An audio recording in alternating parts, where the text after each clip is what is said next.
Di tepian pantai utara Jawa, di balik hiruk-pikuk pasar dan deru ombak, berdiri sebuah masjid yang bukan sekedar tempat sholat, tapi saksi bisu peradaban Islam yang pernah gemilang di tanah Batang. Siapa yang membangunnya? Apa rahasia di balik nama Darul Mutakin? Dan bagaimana ia bertahan melawan zaman? Inilah kisah Masjid Agung Darul Mutakin Batang, jiwa Islam di tanah pesisir. Untuk menguak dua sisi penting dari Masjid Agung Darul Mutakin, kami berdialog dengan Bapak Dr. Andes Haji Muhammad Akyas selaku Ketua Yasmaja Darul Mutakin. Bisa menceritakan sejarah dari awal berdirinya masjid ini, Pak? Ya, jadi sebagaimana kita ketahui dalam arti ya, ini harus diketahui bahwa sejarah yang kita ketahui itu semata-mata dari dari orang tua. Jadi dulu kan berarti orang tua saya itu Pak Ahmad Budel itu kan sebagai pengurus ini, kakak saya, terus kemudian sampai dulu itu memang ya cerita begitu bahwa Masjid Batang itu awalnya dibangun itu kan sejak tadi abad 15-an ini, jadi abad sekitar 1531 itu kan dalam arti bahwa Batang itu sudah mulai banyak umat Islamnya. Nah, karena Islam itu mengharuskan laki-laki harus sholat Jumat, akhirnya kan dibentuklah tempat untuk sholat Jumat, walaupun bentuk masjid pada saat itu belum seformal seperti sekarang, sifatnya kan hanya entah-entah ya tanah yang dikeraskan kan bikinnya untuk sholat kan gitu. Nah, kemudian mulai agak diformalkan bentuk masjid itu mulai sejak tahun 1815, yaitu sejak mulai bahwa kerajaan Islam Mataram kan terjadi perubahan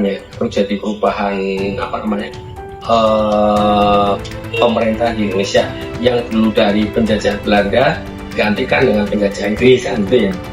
Nah, walaupun Inggris datang ke Indonesia itu yang mendapatkan perlawanan yang cukup keras, khususnya di daerah sekitar kerajaan Mataram di Jogja sana. Nah, karena apa? Karena memang bagaimanapun karena Inggris itu datang ke Indonesia menggantikan penjajahan Belanda itu kan tetap membuat misi. Masjid Agung Darul Mutakin tak hanya menjadi tempat ibadah, tetapi juga pusat kehidupan sosial masyarakat di Batang. Disinilah para pemuda berkumpul untuk belajar agama. Disinilah acara-acara besar seperti Maulid Nabi, Isra Mi'raj, dan pengajian rutin digelar.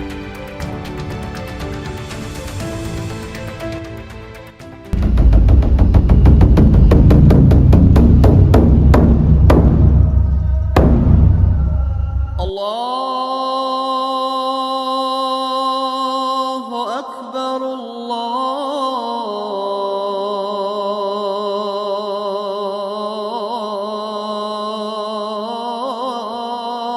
Akbar.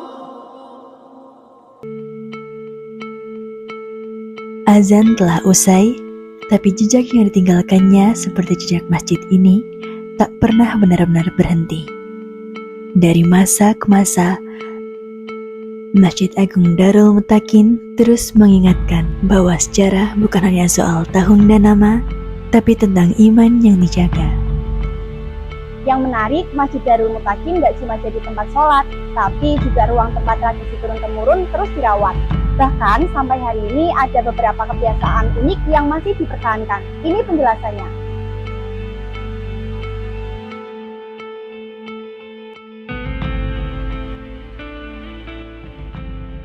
Menurut Bapak ada nggak sih tradisi keagamaan atau budaya yang masih dilaksanakan sampai sekarang? Jadi tradisi itu memang kita kan satu betul dalam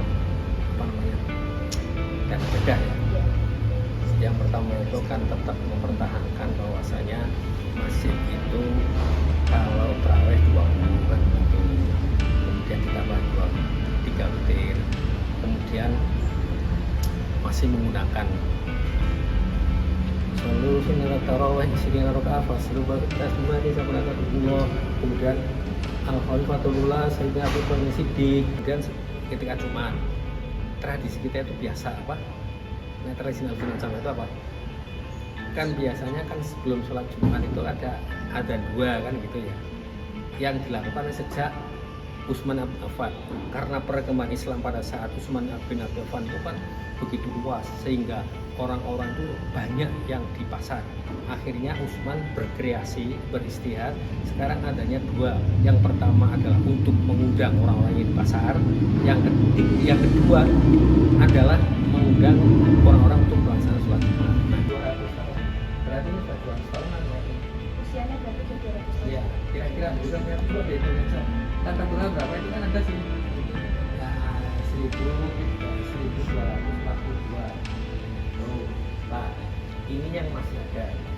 Ada nggak sih pesan buat Bapak generasi muda seperti kita ini buat sejarah yang sudah melampau? Jadi pesan kita pada kalian semuanya itu bahwa masjid ya, itu kan merupakan apa? Pusat kegiatan massa. Sejak zaman Nabi pertama kali hijrah dari Mekah ke Madinah, kan yang pertama kali dibangunkan di Nabi itu kan masjid. Masjid itu merupakan tempat pemersatu, dan karena itulah maka apa, kalian semua itu harus tetap ya bagaimanapun semampu kalian untuk menggerakkan aktivitas masjid. Baik Bapak, terima kasih atas penjelasannya yang sudah diberikan. Semoga apa yang sudah Bapak sampaikan bisa buat pelajaran bagi kita semua. Masjid Agung Darul Muttaqin bukanlah warisan yang diam. Ia hidup dalam setiap azan yang dikumandangkan, dalam langkah remaja yang datang bukan hanya untuk sholat, tapi juga untuk mencari jati diri di bawah naungan takwa. Tradisi ini bukan beban.